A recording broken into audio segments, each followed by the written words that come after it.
12-year-old black boy walked up to a millionaire's mansion and said, "I can heal you for your leftovers." She laughed in his face. 8 months later, she was in prison, and he was on his way to Harvard. The doorbell rang at precisely 1:57 p.m., 3 minutes before Victoria Whitmore's scheduled medication, 3 white pills and 1 blue one. On the other side of the heavy oak door stood a 12-year-old black boy, his sneakers dusty from the cracked pavement of Riverside Gardens across the street. He held nothing in his hands, no food container, no donation box, no sign begging for help, just calm eyes that looked up with unnerving steadiness as the butler hesitated. "Who is it?" Victoria's voice sliced from inside, sharp and impatient. The butler turned to ask, but the boy answered himself, loud and clear. "I'd like to speak with Ms. Whitmore. It's important." He said it the way a doctor might announce a prognosis. The door opened halfway, and there she was. Victoria Whitmore, the paralyzed queen of the Marble Kingdom, rolled her pristine white wheelchair forward, her steel blue eyes narrowing at the boy like he was a fly buzzing too close to a silk curtain. "You're not selling candy or religion, I hope," she said. "No, ma'am," the boy replied. "I'm offering to cure you."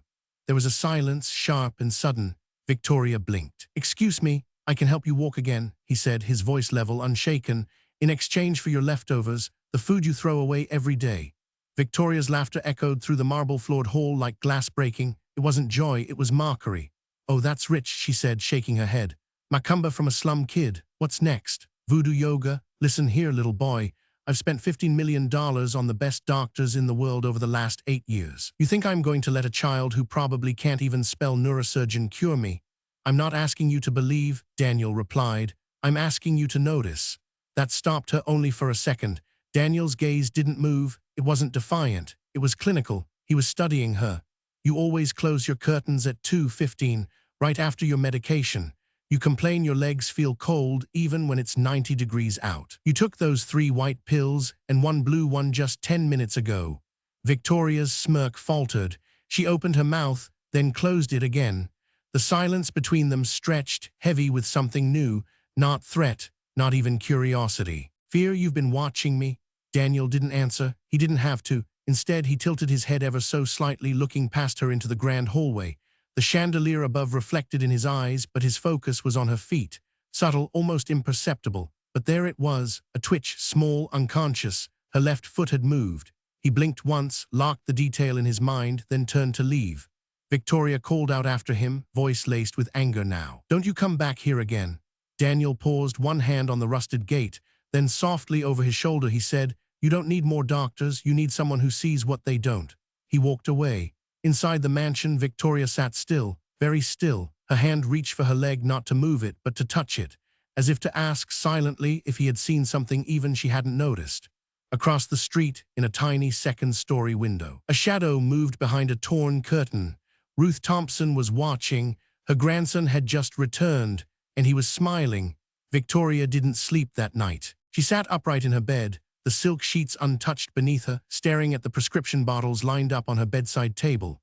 3 white pills, 1 blue, painkillers, nerve stabilizers, muscle relaxants, all carefully administered by her personal nurse at exactly 2:00 p.m. every day. And yet that boy Daniel had named them without blinking, had spoken the schedule like he'd written it himself.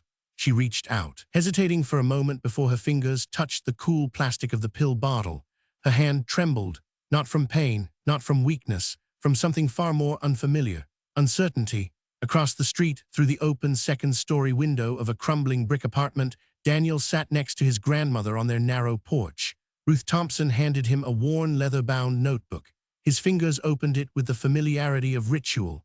Inside, pages of neat handwriting. Diagrams, observations, the type of notes most 12-year-olds couldn't begin to make sense of. "Today her foot moved," Daniel whispered. "When she yelled at the gardener, left foot, medial twitch, less than half a second." Ruth nodded, sipping her tea. She didn't ask how he saw it. She knew.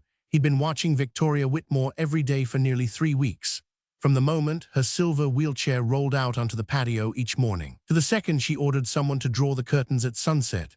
Through slits in the blinds, through reflections on glass, Daniel had watched and waited, not out of malice, but out of necessity. It had started with the food.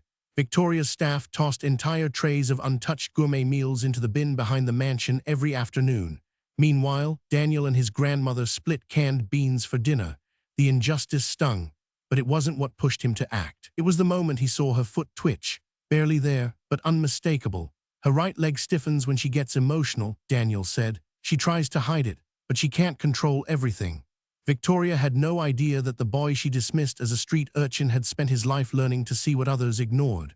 From the age of 6, he'd helped his grandmother track her blood sugar, recognize tremors, detect early warning signs of diabetic shock. He had learned, not from textbooks, but from surviving. And now, he was applying those lessons. From the window of her mansion, Victoria watched the same boy who had humiliated her walk calmly back to his tiny apartment. She frowned. His clothes were worn, but his back was straight. He didn't carry himself like someone who begged. He moved like someone with purpose.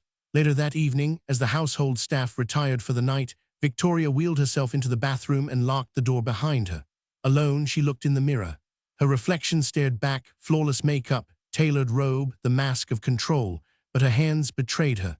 They trembled as she opened the medicine cabinet. She pulled out the blue pill bottle, read the label, looked at the time, 2:00 p.m. exactly as he'd said. She set it down and stared at it. Had anyone ever noticed the pattern, her symptoms, the stiffness? Not even Dr. Hartwell, with all his degrees and expensive tests, had mentioned it.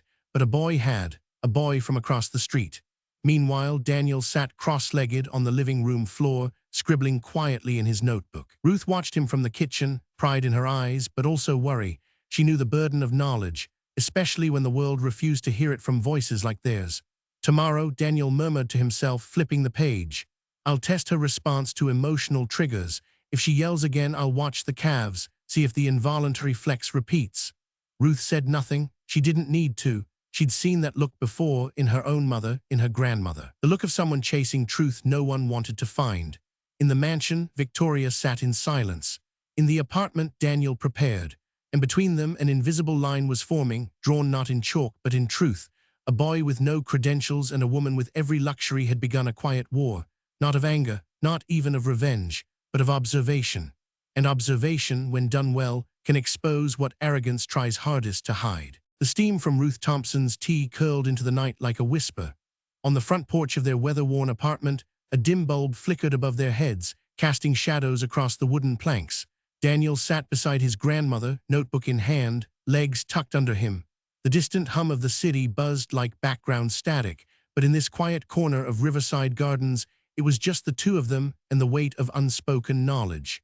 "Grandma," Daniel said, not looking up, "can a person's mind make them believe they can't walk, even if there's nothing wrong with their body?" Ruth didn't answer right away. She stirred the herbs in her clay mug with a wooden stick smoothed by decades of use. Chamomile, ginger root, a pinch of dried bark Daniel didn't know the name of, but recognized by smell. Healing wasn't new here. It was part of the air. "What you're asking," she said slowly, "is about what doctors call psychosomatic paralysis. But our people had another name for it. We called it soul lock." Daniel finally looked up. Ruth sipped her tea, closed her eyes a moment, then began. "My great-grandmother was a midwife in Mississippi, born free but lived like she wasn't. White doctors wouldn't treat our people, so women like her had to learn everything from broken bones to delivering babies with no one but God and herbs to help. Folks called her a healer. Others called her a witch. But the truth is, she could read people's bodies like pages in a book." Daniel leaned forward, notebook forgotten. "She once treated a man who hadn't walked in 5 years. The doctors said his spine was gone. She said his grief was heavier than his legs could carry. His wife had died giving birth, and he never forgave himself. My grandmother sat with him every day. She made him talk, cry, scream if he had to, and one morning he stood up without even realizing it." Daniel blinked. "She didn't fix his spine," Ruth said. "She fixed his guilt." The porch was quiet again, but the silence was full now, thick with history, with names never written in textbooks, with hands that healed in the shadows while others claimed credit under bright hospital lights. "Is that what's wrong with Victoria?" Daniel asked. "I don't know yet," Ruth replied, "but I see the signs, the stiffness when she's angry, the twitch when she forgets to pretend. Her soul's carrying something it doesn't want to face." Daniel stared across the street, where the lights in Victoria's mansion were still on. Somewhere behind those curtains, a woman sat surrounded by marble and crystal, but locked in a prison no key could open. "All those doctors," Daniel murmured, "and no one ever told her the truth." Ruth smiled sadly, "Because they don't know how to see the truth, not the kind we're talking about." Daniel looked down at his hands, then at Ruth's. They were darker, older, lined with stories he didn't fully understand, but they looked the same blood, same bones, same gift. I thought I was just good at noticing things, he said quietly. You are, Ruth answered, but it's more than that. It's in you, passed down like a seed waiting for the right season. Daniel didn't speak for a while. He closed his notebook not because he was done, but because the next part couldn't be written yet. I don't think she's ready to hear it, he said. She won't be, Ruth said, not until the lie gets heavier than the truth. Another gust of wind stirred the tea steam between them. What do I do until then? Daniel asked. Ruth looked at him, eyes sharp despite their age. You wait, you observe, you gather truth like medicine, and when the time comes you offer it, whether they want it or not. Across the street the mansion stood like a sleeping beast, but Daniel saw it differently now, not as a fortress, not as a symbol of what he didn't have. He saw it as a wound, and wounds, no matter how deep, could be healed if the healer knew what to look for, and if he remembered that the cure didn't always come from science. Sometimes it came from blood and bone and memory. The summons came during second period. Daniel had just finished solving a math problem the teacher hadn't even assigned yet when the classroom door opened and a secretary leaned in. Daniel Thompson, principal's office, now. The other students turned to look. A few whispered. Daniel stood slowly, trying not to show the sudden weight in his chest. Principal Patterson didn't smile when Daniel entered. The man folded his hands over a thick file on his desk and gestured to the seat across from him. Daniel sat. You know a woman named Victoria Whitmore? Patterson asked, tone clipped. Daniel hesitated. She lives across from me. She called this morning, Patterson continued, opening the file. Said you've been trespassing on her property, loitering, harassing her, making inappropriate suggestions. That's not true, Daniel said quietly. The principal's expression didn't soften. Be that as it may, she's a major donor to this school. In fact, her foundation funds your scholarship. Daniel blinked. I'm not making any accusations, Daniel, the principal added, but I am advising you to stay away from her, permanently. One more complaint and we'll have no choice but to reconsider your place here. He didn't raise his voice. He didn't need to. The message landed with full force. When Daniel stepped outside, the sun felt too bright. His footsteps were slow as he walked home, notebook pressed to his chest like a shield. Gate to their building creaked louder than usual, and waiting on the steps was the building superintendent, arms crossed, expression unreadable. Your unit was too loud last night, he said flatly. Daniel frowned. We were asleep by 9. The man shrugged. Still got complaints. Rules are rules. Tell your grandmother we'll be checking for violations tomorrow. Unannounced. Inside the apartment, Ruth was peeling ginger root when Daniel walked in. He didn't speak right up. Just sat down at the table, eyes dull. They're trying to scare you, Ruth said without looking up. Daniel nodded. It's working. She placed the knife down and sat across from him. When I was your age, she began, I worked as a nurse's assistant at St. Luke's. There was a doctor there, white, big name, wore his stethoscope like a crown. He didn't like me, said I was interfering. Why? Daniel asked. Because I healed people he couldn't. I didn't use his machines. I used what my mother taught me. I listened. I looked. I asked questions the charts didn't answer. One day I treated a patient he said was beyond saving. The man walked out a week later. Daniel sat up straighter. The doctor tried to have me fired, Ruth continued. Accused me of malpractice, said I poisoned his patient with herbs, wrote up reports, brought in lawyers. What happened? Daniel asked. Ruth smiled, slow and sure. I wrote everything down, every sign, every symptom, every step of treatment. I had the man himself write a statement, and I waited. When the hospital board saw the truth, the doctor lost his privileges, quietly but completely. Daniel was quiet for a long time. He's not the only one who's afraid of people like us, Ruth said. Victoria doesn't just see you as a poor boy, she sees you as a threat, because you looked at her and saw something she's spent years hiding. Daniel exhaled, shaky but steadier. She's not fighting to stay in that chair, he said. She's fighting to keep the lie alive. Exactly, Ruth said, and when people build their lives on lies, truth feels like violence. Daniel opened his notebook again. His hand trembled for a second, then steadied. She wants to take my scholarship, get us evicted. She might, Ruth said, but you've got something she'll never have. What's that? Truth and patience and a grandmother who's been through worse. Outside, the sun dipped lower, casting long shadows between the mansion and the housing complex. In one home, power plotted. In the other, truth prepared. Victoria had underestimated a boy. She was about to learn what a mistake that was. The library was nearly empty when Daniel slipped inside. Fluorescent lights buzzed overhead, and the smell of old paper and dust hung in the air. He made his way past the computers and toward the archives, quiet shelves that few students ever visited. He wasn't looking for textbooks or homework help. He was looking for ghosts. It began with a name, Victoria Whitmore, but when he typed it into the public records database, something didn't add up. Her name only appeared after 2005. Before that, it was blank, like she had appeared out of nowhere. Daniel narrowed his search. Legal name changes, marriage records, immigration files, and there it was. Victoria Kowalski, born July 19, 1975, daughter of Polish immigrants, raised in a working-class neighborhood on the south side of Chicago, married Harrison Whitmore, heir to the Whitmore shipping empire, in the spring of 2005, 3 months after his previous wife had filed for divorce. Daniel leaned back slowly. Victoria hadn't always been rich. She had built her fortune on someone else's name, someone else's blood. He clicked further. There it was again, a car accident, late-night incident, no other vehicles involved. Victoria was the sole survivor, the cause listed as a mechanical malfunction. The date, 1 day after Victoria discovered Harrison was planning to leave her for a younger woman, and then something even more chilling. A hospital record. Harrison Whitmore died of a heart attack 2 years later. Attending physician, Dr. Patricia Williams.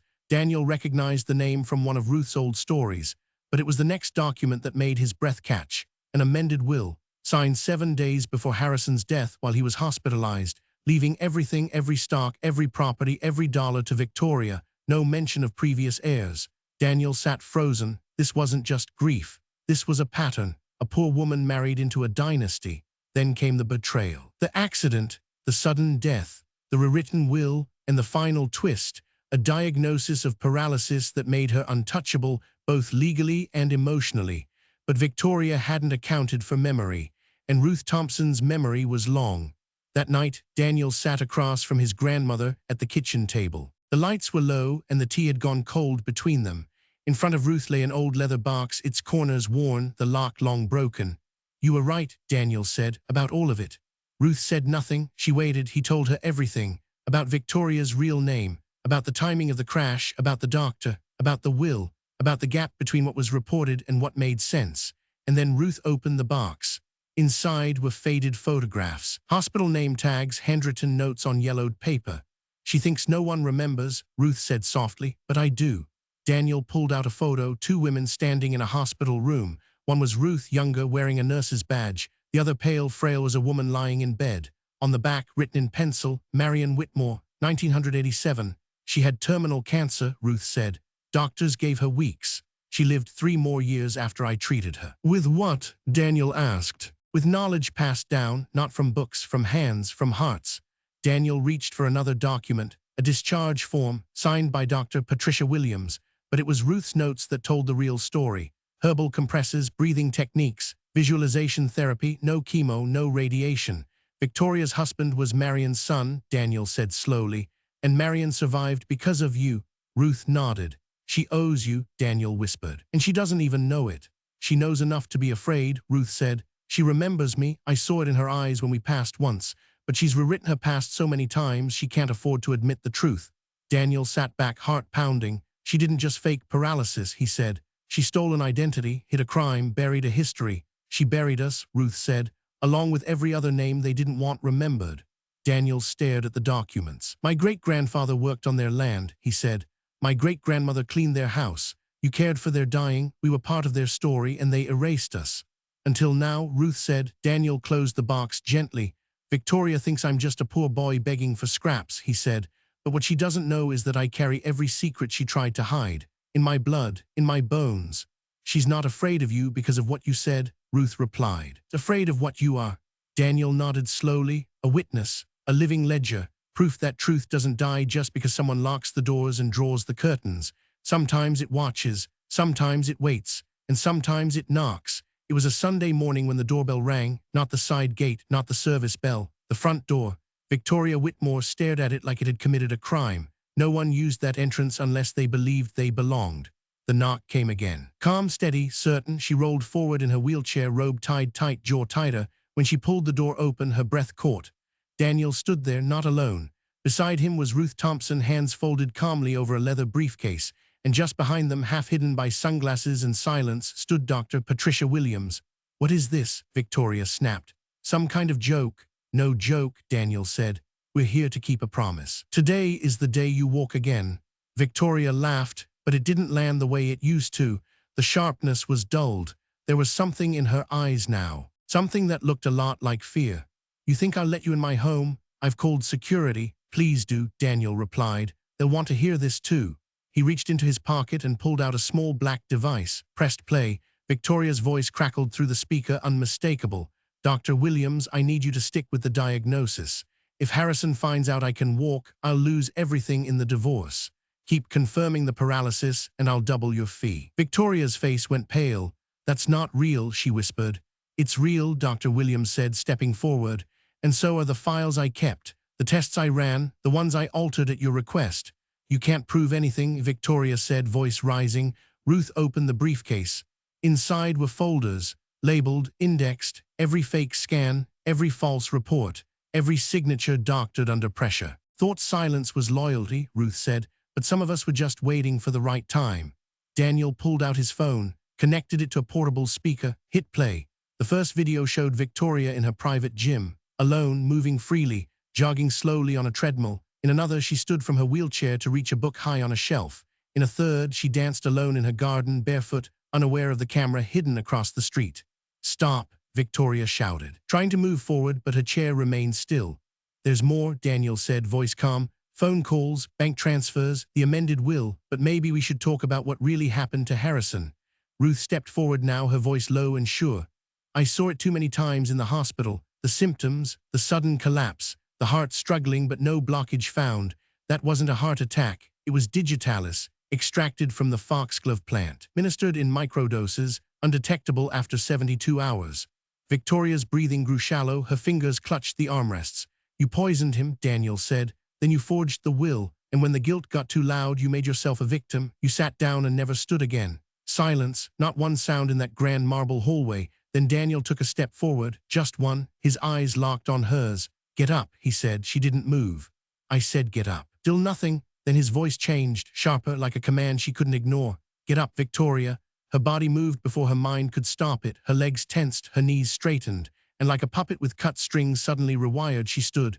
No support, no hesitation. The room went still. Even Ruth froze. Victoria's mouth fell open. Her hands hovered midair like they didn't know where they belonged. She looked down at her feet as if seeing them for the first time. "Congratulations," Daniel said. "You're cured, officially." At that moment, sirens wailed in the distance. Someone had called the police, probably a neighbor, probably curious, but the timing was perfect. Ruth stepped forward, handing over one final envelope.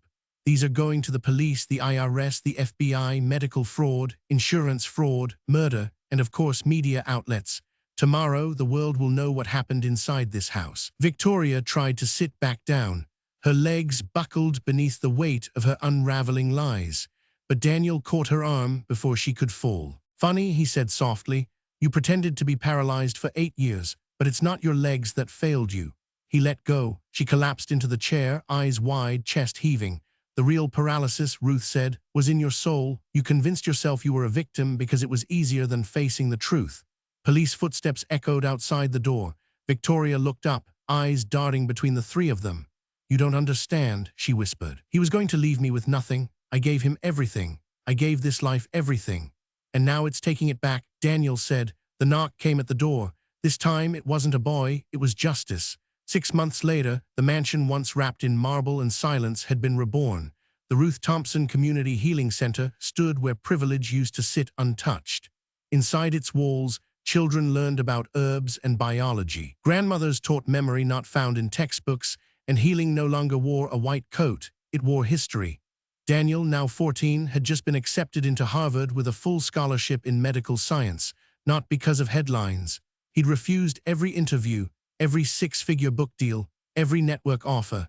He wanted to study, not perform, and he had one last visit to make before he left for Cambridge. The federal prison was cold in ways not even winter could explain. Fluorescent lights buzzed above thick glass.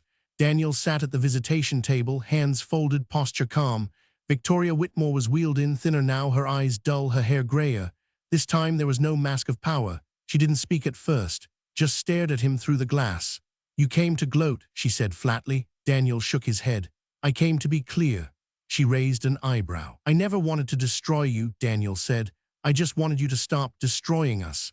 Victoria looked down at her own legs. They didn't move anymore. She didn't try. I can't feel them, she whispered. The doctors say it's real this time, not faked, just happened like my body gave up. Daniel said nothing. She looked up again. Why you? Because someone had to remember, he said. When the guard called time, Daniel stood on his way out. He didn't look back. Outside, the sun was rising, and across the city, children gathered in a room built on reclaimed ground, listening to a woman named Ruth tell them the truth their textbooks forgot. Not every legacy comes from wealth. Some come from those who refused to stay silent, who knew that justice was not revenge and healing was never about punishment. Victoria had faked paralysis for 8 years and ended up truly broken. Daniel carried 4 generations of truth in his blood, and now the world was finally listening. If you enjoyed this story, let us know in the comments. And don't forget to like, share, and subscribe for more inspiring stories.